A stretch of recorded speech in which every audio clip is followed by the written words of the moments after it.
I've never filmed this whole part, so let's see here. I don't know why people got the radio on. All right, whenever you're ready to start. Good to go. All right, go. We always start with our safety equipment first. My seat belt is securely mounted. It's not cut, torn, or frayed. It extends and retracts. It latches and it unlatches. Actually do it so they can see. My mirrors are securely mounted. They're not cracked, bent, or broken. They're adjusted to my vision. My windshield, gesture and point at everything. My windshield is securely mounted. It's not cracked, bent, or broken. There's no illegal stickers and no obstructions. My fire extinguisher, which is on this side, is securely mounted. It's not cracked, bent, broken, dented, or leaking. The label says that it's properly rated. The gauge says that it's fully charged, and the pin is in place so it can't accidentally discharge. You don't have to say all those words, but usually I go through the explanation. Point over your shoulder. In the side compartment that's up under the old bunk.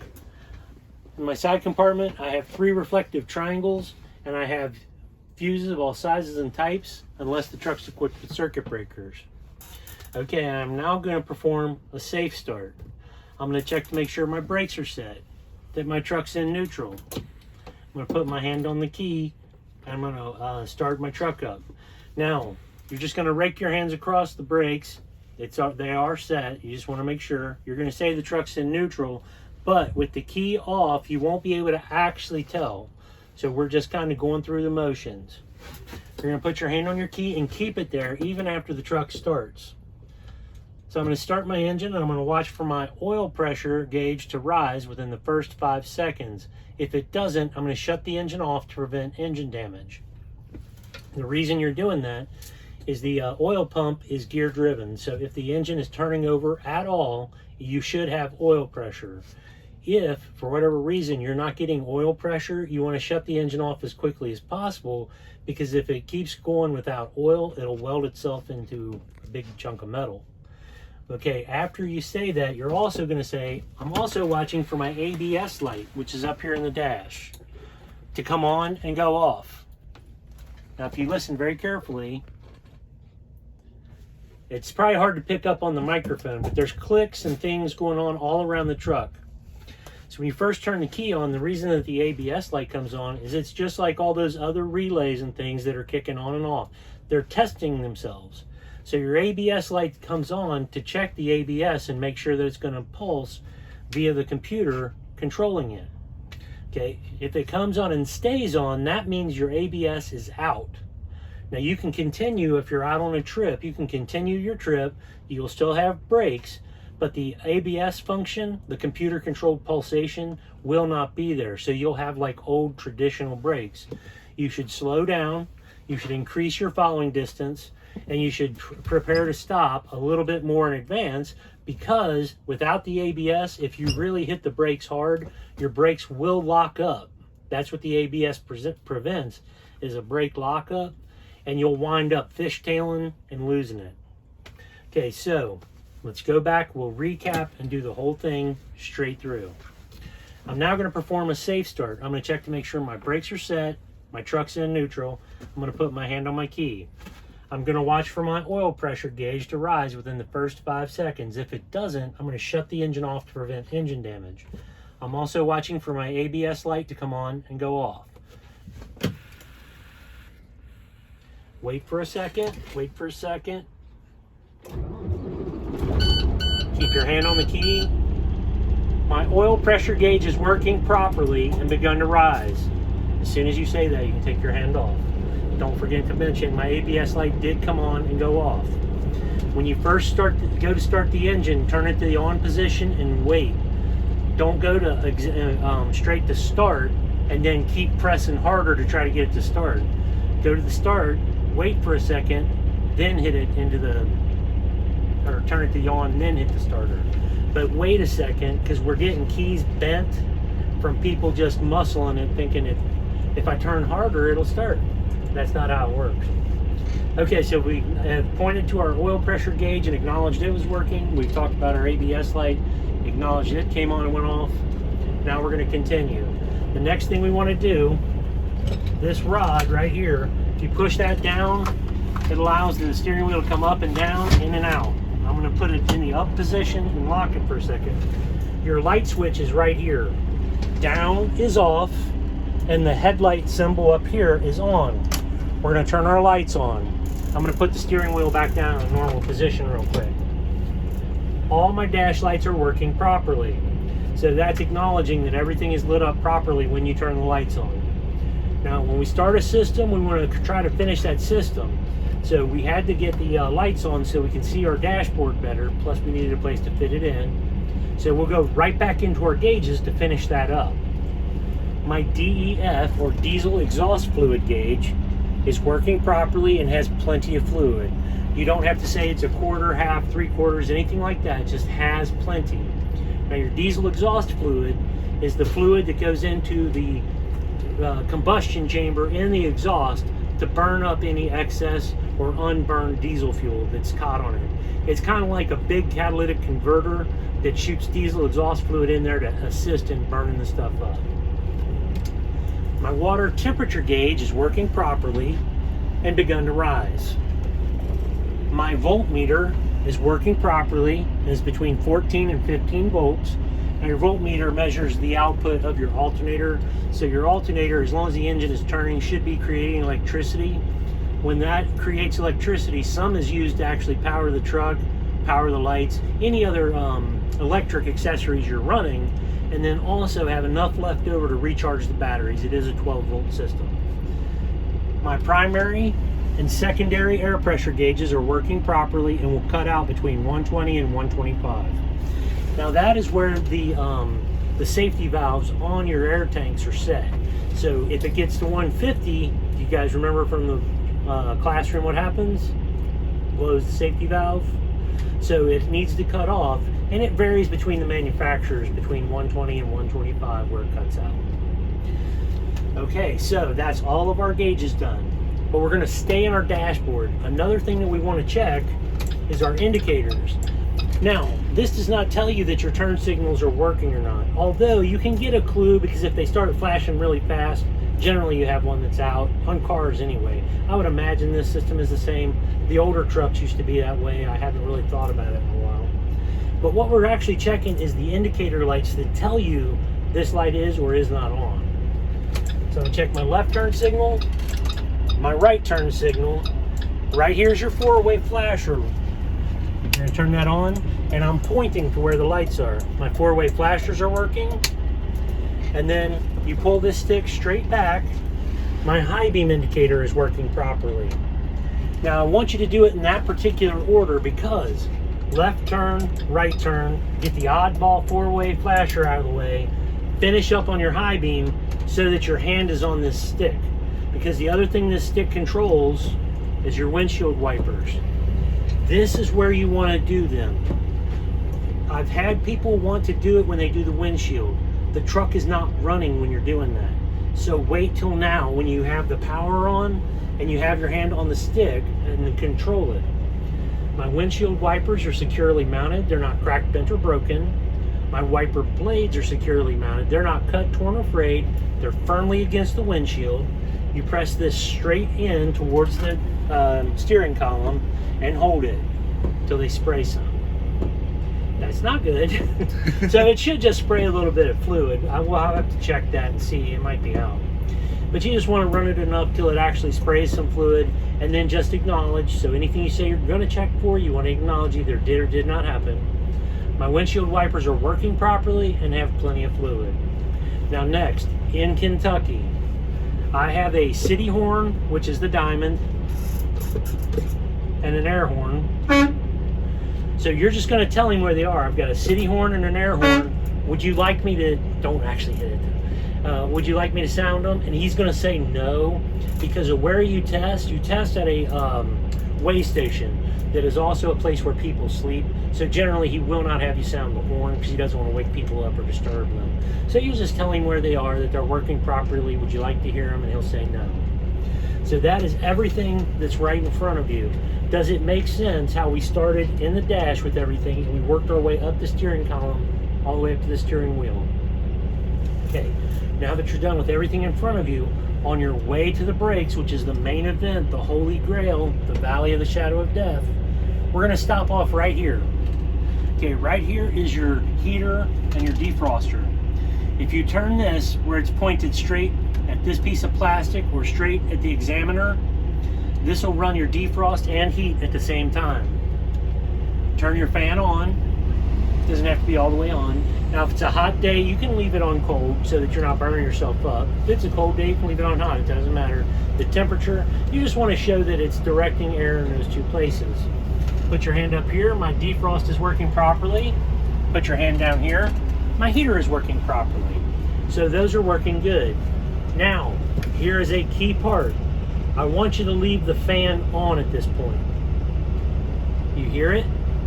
Now I've got it turned down right now because we're doing video and I don't want it to interrupt the microphone so that people can hear me, but turn it on full blast and leave it on.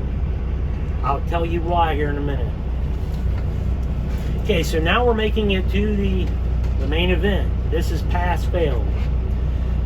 So your air brakes work the exact opposite of your hydraulic brakes in your car. The hydraulic brakes in your car only work when you push on the pedal. It pulls a lever that activates a plunger that forces hydraulic fluid down through the lines out to push pistons closed and squeeze calipers. Air brakes are the exact opposite. So like on your car, they're normally open. That's its normal state. Air brakes' normal state is completely locked with springs. Okay? So its normal state is locked and stopped. You have to do something to unlock them so that you can travel. Otherwise, it'll sit there with the brakes locked till the end of eternity or till everything rots away. So what you have to do is you push these valves. So if you push that yellow valve, that's going to force air into the tractor's brakes. It's going to spread those springs open and allow you to move. So you push it in to go. You pull it out to set or stop. So you push that in, it fills it with air, it opens it up. You push that red valve, it's going to put air in the trailer brakes, it's going to force those springs open. So now you can roll. Now the reason I go through that, two things. I want you to understand how air brakes work, but the other thing is, when we do these first two tests, sometimes it throws people off because the first test we're going to do is our tractor spring brake test. And to test that, we're going to push in our red trailer valve. That throws some students off. Like, well, if I'm testing the tractor brakes, why am I fooling with the trailer? So what'll happen in that situation is we've got both of the brakes pulled out, set, no air, just springs. We're going to push in the red trailer valve. That's going to fill it with air. That's going to open the springs up on the trailer. Then we're going to put the truck in gear and we're going to give it a little bit of fuel. Now, if our tractor brakes are out of adjustment and not locked up properly, when we give it fuel, we're going to move. So this way we're checking to see if it moves, they're out of adjustment, they need to be worked on. And the same thing when we flip-flop the valves, we're going to lock up the trailer, we're going to release the tractor, we're going to pull against it. If we roll, the trailer rolls, the trailer brakes are out of adjustment. However, the trailer brakes are a little bit different. If you have the trailer brakes locked, this thing is powerful enough, you hit the fuel, you will drag that trailer. You'll drag it till you put flat spots in the wheel tires and ruin them. So don't do that. Especially on gravel, it'll drag and it'll mess up the yard. We don't want to do that. So just give it a little tug. It's just a little bit of fuel. You'll see when I do it. All right, so let's circle back and we'll actually start. So the first test I'm going to do is my tractor spring brake test. I'm going to push in or release my trailer brakes. This is an important thing I forgot to mention too. You have to press in on the service brake to get the truck to actually change gears. I'm going to try to put it in drive without touching the brake. It's going to beep at you and argue with you. So you got to go back to neutral. You have to press the brake in, press drive, and it's kind of wore off here. So you got to remember the middle is neutral, top is reverse, bottom is drive. We ought to look into fixing that. But anyway, so both hands on the wheel when you try this. I'm going to give it a little bit of fuel. You'll feel a slight tug. And right there is enough. It doesn't have to be a lot of fuel, just enough to where it's actually trying to move to show the brakes are working properly. So then you turn to and say, all right, my tractor spring brakes are working properly. I'm now going to do my trailer spring brake test. I'm going to pull out my red trailer valve. I'm going to push in my yellow tractor valve. give the truck some fuel, you'll feel a slight tug.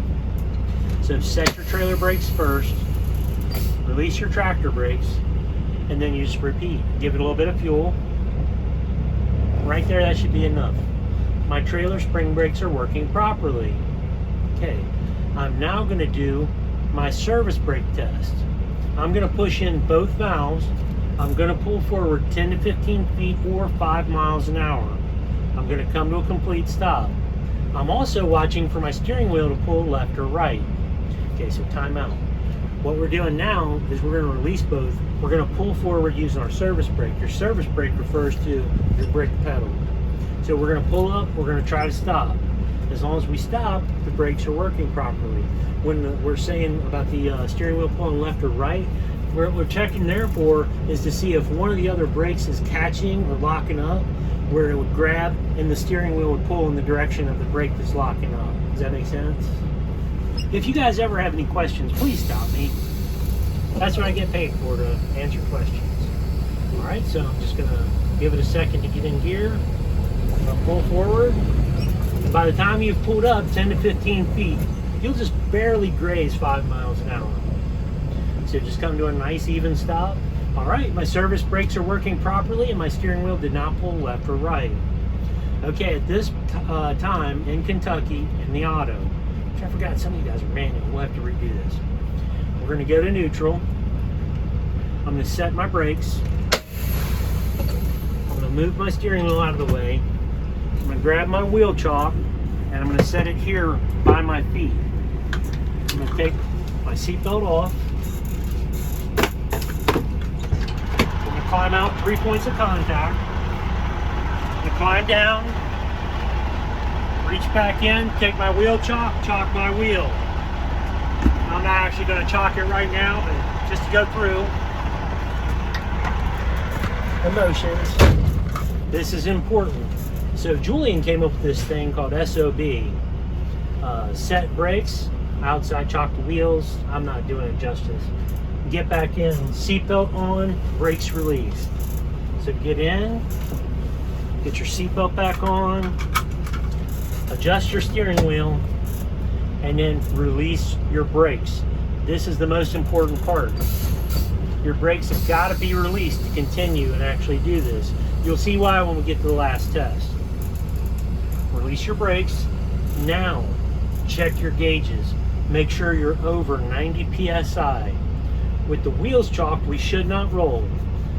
Brakes released so that we can continue our test and get an accurate reading over 90 before we shut the engine off. We're going to shut the engine off. Okay, if you're going to fail your incab, this is where you'll do it. This is where it always happens.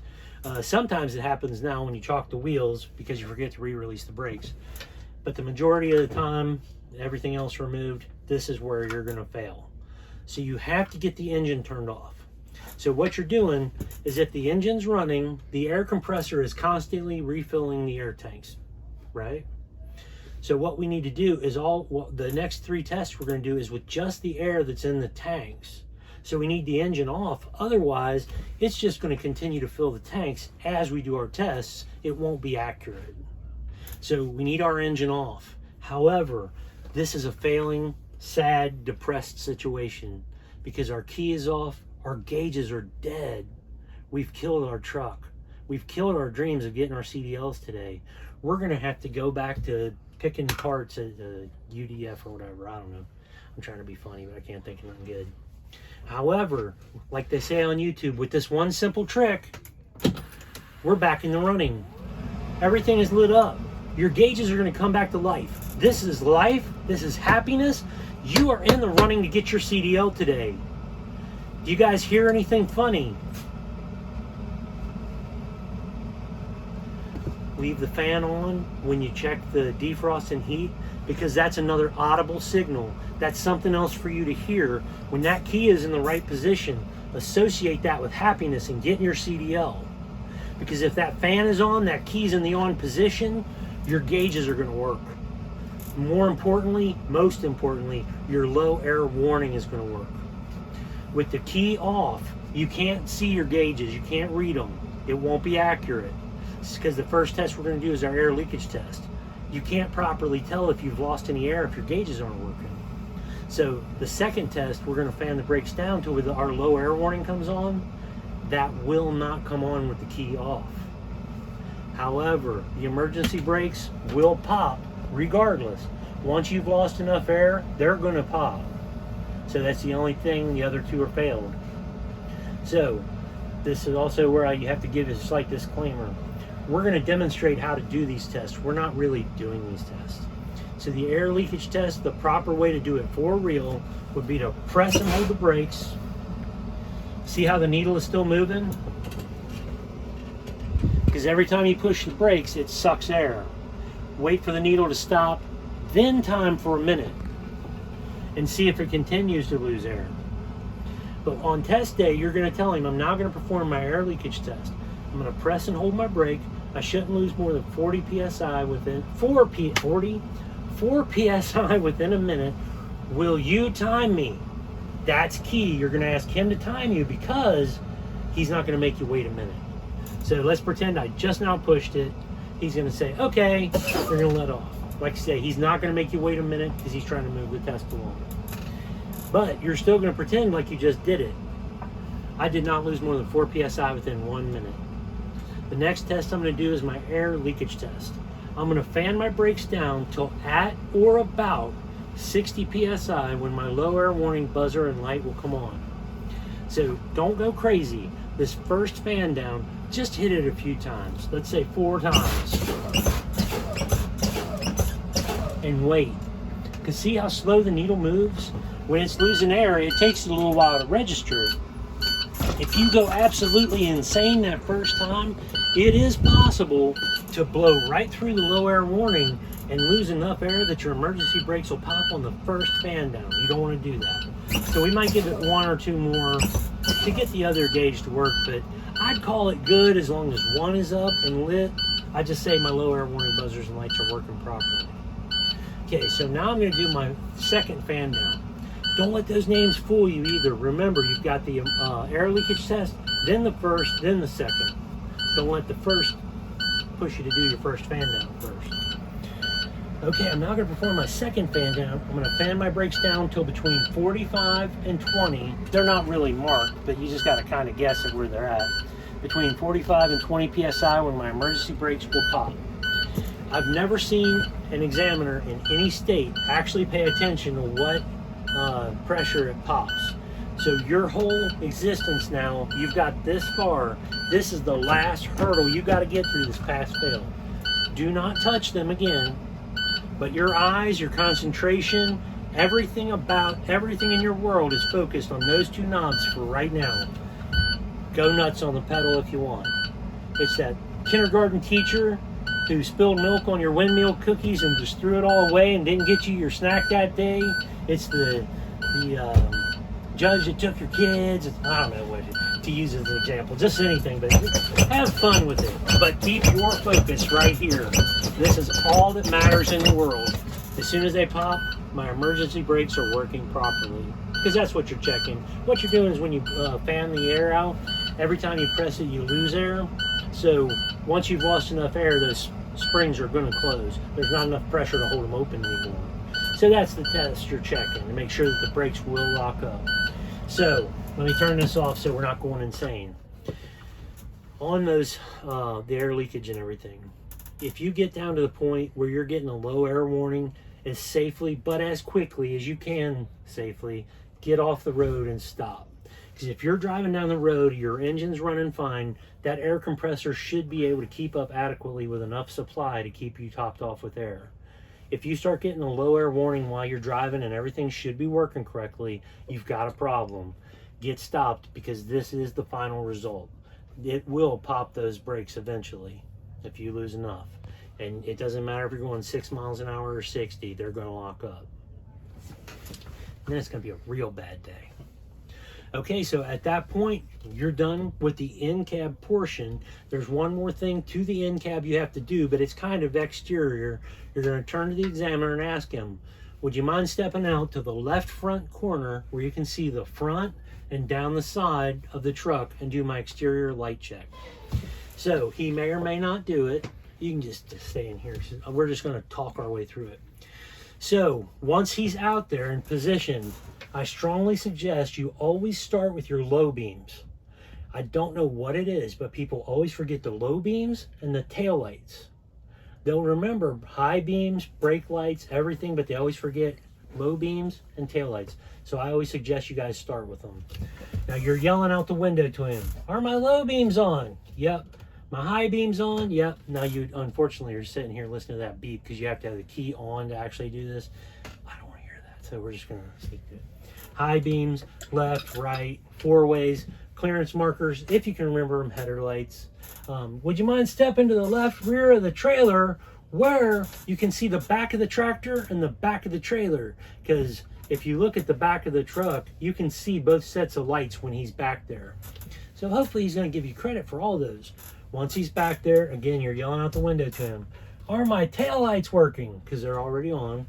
My brake lights working? Yep.